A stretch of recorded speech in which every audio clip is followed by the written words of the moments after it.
여러분, 코인 거래를 시작하신 건 언제이신가요? 그렇다면 지금 수익은 괜찮으신가요? 여러분은 1달러 대 비트코인을 샀고 지금은 수백억 자산가로서 삶을 살고 있는 제레미 다빈치, 그리고 600만 원으로 3천억 부자가 된 워녀띠와 50만 원으로 100억을 만든 플라이트 등 많은 투자 전설들의 이야기를 들어보셨을 겁니다. 그렇다면 여러분도 이 사람들처럼 크립토 시장에서 많은 부를 축적하셨나요? 네, 안녕하세요 여러분. 암호화폐 뉴스와 분석을 다루고 있는 랄프코인의 랄프입니다. 오늘 제가 먼저 이 질문을 한 이유는 과연 우리는 여러 차례 기회가 왔음에도 불구하고 왜 이런 성공을 하지 못했을까 생각을 해보기 위함입니다. 우리는 몇 번의 기회를 놓쳤죠. 그 기회를 놓친 기간 동안 크립토 시장은 많이 성장을 하였고 이미 ETF 같은 현물 시장에서도 그 입지를 다져나가고 있는 중입니다. 스탠다드 차트들을 포함한 월가의 전문가들이 2024년에 비트코인이 10만 달러를 넘을 것이다 라고 전망을 하고 있습니다. 비트코인은 지난 1년 동안 약 140% 급등을 보이고 있고 이 상승은 분명히 엄청난 소식입니다. 비트코인이 2017년에 거의 2만 달러에 도달하면서 사상 최고치를 기록한 후에 2028년에는 3천 달러로 급락을 했습니다. 그 이후에 6만 달러 정도로 회복이 되었다가 현재는 4만 2천 달러에 머물고 있죠.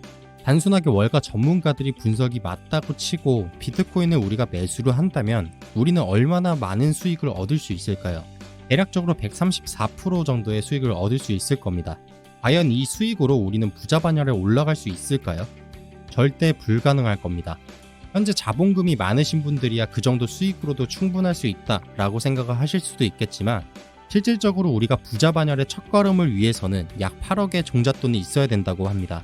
KB금융지주 경영연구소에서 나온 2023년 한국 부자 보고서를 보면 평균 금융자산으로 60억가량을 보유한 국내 부자들을 토대로 파악된 내용인데 여기서 부자가 되기 위한 최소 조건을 볼 수 있습니다. 이들은 평균 40대 초반에 8억가량의 종잣돈을 모아서 이후 투자를 통해서 자산을 불린 것으로 나타나고 있습니다. 아울러 자산의 축적 기여도를 보면 근로소득이 주요 자산 축적의 수단으로 활용된 경우가 10% 수준에 불과했다고 합니다. 결국 우리가 열심히 일을 통해서 8억이라는 자산을 모을 수가 없다는 이야기죠. 그렇다면 부자가 되기 위해서는 사업을 성공을 시켜서 될 수밖에 없는 걸까요? 이미 한국에는 많은 부자들이 있고 최근 암호화폐 시장에서 많은 영앤리치들이 나왔습니다. 기사를 보시면 해외에 예치되어 있는 가상자산도 신고를 해야 합니다. 그 신고 첫 결과가 나왔는데 우리 국민의 해외 가상자산 규모는 130조 원이 넘는다는 결과가 나왔습니다. 특히 이 30대에서 보유한 가상자산 1인당 평균이 124달러로 5억 이하의 금액은 신고하지 않아도 되기 때문에 이미 부자가 되기 위한 최소 조건을 반 이상 달성한 사람들이 더 많을 것이라는 겁니다. 그렇다면 이 사람들은 어떻게 투자를 했을까요? 어떤 투자를 했기에 이런 부를 쌓을 수 있었을까요? 제가 생각한 정답은 민코인과 같이 상승률이 높은 코인에 투자를 해야 된다는 겁니다. 지금 처음 투자를 하신다고 생각을 하고 말씀을 드리면 만약에 여러분이 1억을 가지고 투자를 해본다고 가정을 해보겠습니다. 말씀드린 것처럼 비트코인에 모두 투자를 하시게 된다면 1억 3,400만 원의 수익을 보실 수 있으실 겁니다. 하지만 분산하여서 90%를 비트코인에, 10%를 민코인에 투자를 하였다면 어땠을까요? 2023년 시가총액이 가장 높은 탑5 민코인 상승률을 보면 봉크가 7,809%, 페페 2,002%, 플로키 329%, 마지막으로 도지와 시바이누가 각각 32%, 28% 상승을 했습니다. 만약에 여러분이 2위인 페페코인에만 투자를 했어도 2억에 가까운 수익을 올렸을 것이고 총 3억 2천만 원의 수익을 올렸을 것입니다. 2.3배에 가까운 수익이 차이가 나는 겁니다. 물론 봉크에 만약 투자를 했었다면 이미 여러분은 부자가 되기 위한 첫 조건을 만족한 경우였을 겁니다. 이미 지난 반감기 이후의 흐름을 통해서 우리는 상승 패턴이 나올 것을 알고 있었습니다. 크립토 시장이 성장을 하고 있고 이전 반감기 이후에 보여줬던 상승보다 더 큰 상승이 올 것입니다. 비트코인이 전통적인 금융 생태계에서 점점 통합이 되어가면서 가치 저장 수단이자 인플레이션에 대한 해지 역할이 점점 더 중요해지고 있기 때문이죠.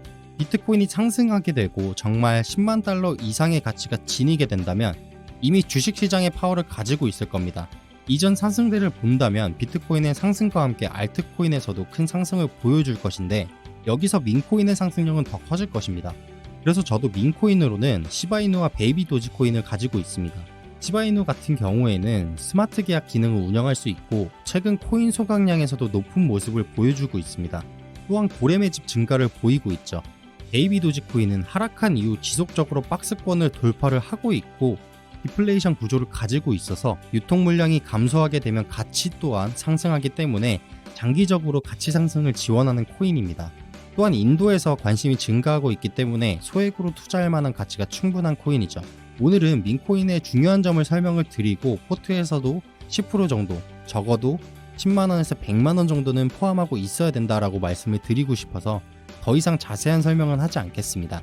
이후 추천하는 민코인과 함께 관련된 뉴스 디테일하게 다루는 영상을 올려드리도록 하겠습니다. 오늘 영상에서 가장 중요하게 말씀드리고 싶은 포인트가 묵혀두기만 하면 부자가 될 것이다 라는 이야기를 드리는 건 아닙니다. 이미 시작하신 분들이라면 내 포트폴리오는 어떻게 구성이 되어 있는지 아직도 크립토 시장에 대한 확신이 없으신 분들은 2024년이 오기 전에 적은 금액이라도 꼭 매수를 하셔야 된다는 이야기를 드리고 싶은 겁니다. 혹시 모르잖아요. 이 영상을 보고 계신 여러분이나 제가 또 다른 제레미 다빈치가 될 수 있을지. 여기까지 영상을 모두 보셨다면 꼭 좋아요를 눌러주시고 앞으로 전략과 함께 코인 뉴스도 분석을 해드릴 테니 구독, 알람 설정 꼭 부탁드리도록 하겠습니다. 여기까지 라이프코인의 라이프였습니다. 감사합니다.